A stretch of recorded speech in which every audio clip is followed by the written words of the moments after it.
This is bajatmerc. I was going to do this video with music in the background, but I decided not to. It seemed like it was too distracting. Just wanted to say what I got to say. Alright, I've got some questions on regarding my Warforged fighter cuts that I made. I posted them in character development. I'm hoping to get maybe some help or advice on possibly his epic tier and Paragon path, because trying to make him as like kind of the hub where Warforged go to become sentient and become more than just property in the world that I'm playing the character. I'm playing in a phenomenal completed world. The DM has been working on it for like 15 years or something like that, and it's pretty phenomenal. DM is amazing. He uses a lot of just common sense to apply to things. But I've got some questions in here regarding like the ability of the character. It's not an OP character. Definitely not. Someone said that he sucks at hitting. Well, he's like 50% or better. And if he gets all of his bonuses, he can hit on a 2. So it's pretty much that he doesn't suck. I don't know. What do I say to that, So, where to start first? I guess I'll answer other people's questions, and then I'll talk about, like, the other thing that I would like, I like being appreciated for my work, my RP design of my character. I like to associate myself with my character and identify it. I'll always say, like, I do this or I do that, I really like to associate myself with my characters that I make, and this is my favorite one so far, mostly because of my DM having such a phenomenal ability at DMing, that really makes my character work and functional. The reason why I want help with Paragon Path and Epic Destiny mostly is because I don't want to side rail his, whatever you call it, his campaign, that he's taken time to write and whatnot. This is a picture that someone drew that I think it's a Dungeon Dragons picture or whatever. I really liked it, so I used it for cuts. I actually use it in almost all of his journal entries. Let's go to the cuts log. Alright, load. Alright, so collected. Here we go. I wrote some of those before and some of those after. I had already been playing them for a while, some of these journals. So like when it says -3, that's -3 because it's 3 sessions before when I started writing it. So, or I'm sorry, not 3 sessions before I started writing it, but it's 3 segments before the start point where I started writing him. So I don't know which session I wrote it, but it's 3 journals behind that in terms of the log numbers. But basically, the RP cuts is just that he used to be a knight, and then he was dying, and then they transferred his soul into a Warforged, and he forgot everything, but he was still kind of alive. But it didn't work exactly how they wanted. They wanted him to be that knight, but they couldn't get him to be that knight. They wanted him to have a new body is what their goal was, but it didn't work like that. Everything that he was essentially was forgotten and not retained, and so they didn't bother trying to tell him anything about that since he didn't know it. And then he just became another Warforged leader. He has a command circlet where he would communicate to multiple Warforges at one time, which that particular circlet has a construct-only indicator on it, so it's kind of cool. I like the construct-only items. So I do a lot of this character design based on RP, so it's not character OP. I don't even have the feat that is mandatory for character OP.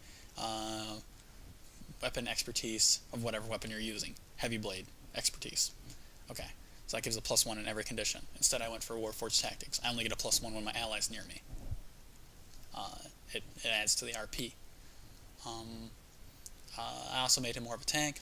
I wanted plate proficiency. What kind of Warforged wears chainmail? Seriously? What the crap? I can't even believe that you don't just automatically get armor proficiency plate with your Warforged. That it was ridiculous to me that's how it is. I don't understand that at all. Although, if you were to make another kind, then that would really suck. I can understand like balancing mechanically. Obviously, there's a reason, but I don't understand like how you can play a Warforge in a class that doesn't use plate. Like a non-defender class, I guess it would be. Like I don't know. Warforge wizard seems ridiculous to me, absurd. Anyways, that's just me. I guess you could make mechanical. I'm getting sidetracked. I also use Mark of Warding to give a bonus to when he uses Weapon Master Strike. Someone asked about my accuracy. I'm using Shield Feint to gain +3. Villain's Menace is giving me a +2 or 1 if I miss with it. Shield Feint, I think that's just an effect. I do have the compendium. We could look that up, but I don't want to spend time doing it during this video. Let's see. Something I'm pretty proud of in his abilities. He's got Inspiring Fortitude. I can just throw that up. It lasts all day. Until you rest is the way it's worded. Lasts until you rest, basically for that. Because it's THP, temporary hit points, so it's a daily power, and it doesn't designate that it ends in the encounter. And THP, if you look that up in the compendium in the glossary, it says that it lasts until you rest. So you can just throw 15 on when you wake up, and you lose your surge for the day, right? Because basically you use your second wind to do it. So I just play like I never have a second wind because it's been used for the entire day, and that's how I roll it. Because otherwise it doesn't really make sense, right? So the debate aside on whether that works like that or not, that's how I do it. And then normally whatever encounter we first enter, they lose those temporary HP, so it's never been an issue. And then if Cuts never gets his second wind back, then it's further never been an issue. So anyways, that's how that goes, but it's debatable. Sweeping Blow, just an encounter power. I picked the only one that was an AoE. I really had no idea what to pick there because that was the only AoE, and AoEs normally do more damage than any other thing because he's hitting it like 50% or whatever, 75% sometimes, and then sometimes like on a 2-wheel hit, but so Rain of Steel, automatically going to deal that 1 weapon damage. I get Hellsworn Blessing thrown on me, which does 2d8 extra damage for all my melee attacks, but it was errated, so that Rain of Steel wouldn't count for it. But the fact of the matter is that the way that it was errated was, it's like, you have to attack, melee attack counts. Well, mechanically you're not doing a melee attack with Rain of Steel, you're just RPing that you hit him with your weapon with a melee attack, and you still have Hellsworn Blessing on it. So, does the RP attack count? Like, that's the question, right? Mighty Sprint, I run in there, do lots of damage, come and get it, Thicket of Blades. Run down on the damage for that. It's on, like, every fighter should think about getting this combination, because if you got CGI, it goes against Will, and TOB goes against AC. If you can get in there and just, I like to use Sprint to get in there. Mighty Sprint gives you +4, and then you can ignore difficult terrain. Then you can CGI, which attacks Will. It sucks in people in a 5x5 square. It's close burst 3.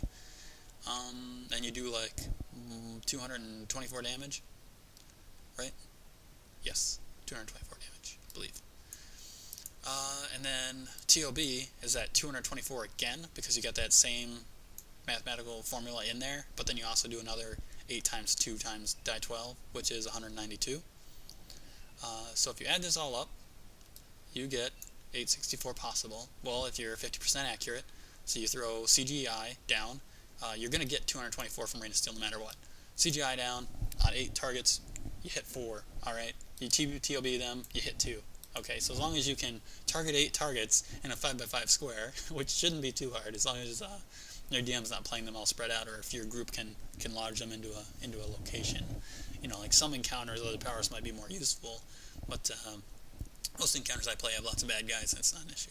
So that's what I do. And then, as an aside, you're typically more accurate and you have better defense if you have a shield and a diet weapon. You get more proficiency, but you lose 128 damage, so that's a trade-off. I wouldn't cry about it though, because when you're looking at like, what do we say, half, 200 damage or something like that, like I wouldn't worry about the 128. If you can do 200 damage on average, 200 or 400, I guess. I'm not sure I don't remember exactly what I said, because I guess I didn't count that right, because this would have been half of 224, and then that would have been half of 224 plus 192. So, like 300 damage? 350 damage or something like that? I don't know. That's just an estimate. Alright. Accuracy. Let's get down here. Where are we at? Okay. CA. The at-will is shield feint. The race feature is Warforged Tactics. Class feature is one-armed attack with bonus for fighters. Villain's Menace. I get a +1 or a +2. +1 if I miss, +2 if I don't miss. So like 50% or not, I'm still going to get a plus to them. I really like powers that still survive after you miss. Other powers that compete with TOB on that other topic for powers that are awesome. If a power attacks one person, you have 50%. That's just half damage right off the bat, right? And then like you might just miss in an entire encounter. You don't even get to use that. Well, TOB, you get to attack several targets, so you can, especially if you just move directly next to one. You know, you're gonna get that target, and then you're gonna draw somebody in because you're gonna move next to one, and then you're gonna draw at least one person in if you're using Come and Get It. Otherwise, you just use Villain's Menace. You know, I mean, I don't know. It's pretty obvious to me that if you move up to one person and then you're gonna draw others in, that if you launch TOB, you have a 50% chance of dealing damage to two people. You know, so it's on par with comparing it to like Rain of Blows or anything else. I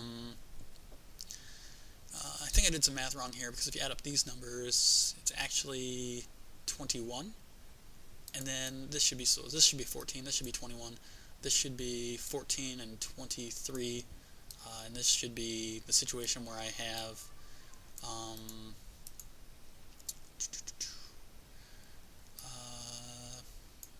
Heavy Blade Expertise should be 15 and 24. You still can hit on a 2 if you have Villain's Menace going for you. That'll get you over to, I guess you have to have a 3. I guess you'd have to have a 3 to hit, because you'd have to get over to 24, not just 23, because defenders win that. So that answers questions, and those are the things I'm looking for. You know, Epic Destiny, Paragon Path. I think I've got my eye on a couple that are Warforged based, but I don't have a really large knowledge of that stuff. I normally just tinker with Heroic tier. I gain most of my knowledge by hosting play-by-posts and having just like lots of people make lots of characters in the play-by-post games that I run, and so that's where I got most of my knowledge on like what works, what doesn't work, you know. And play-by-post does have its own issues, but I normally use Ditsy, and you can roll the map just like if you're using map tools. It just takes longer to play them through. So I've seen a lot of stuff. One of the guys in my game is one of the guys. A lot of guys in the game that I host are just phenomenal with math, and so they come up with really crazy creatures and enemies, or not enemies, but allies. Allies. I don't know how to say it. My players are awesome. Alright, see you guys later.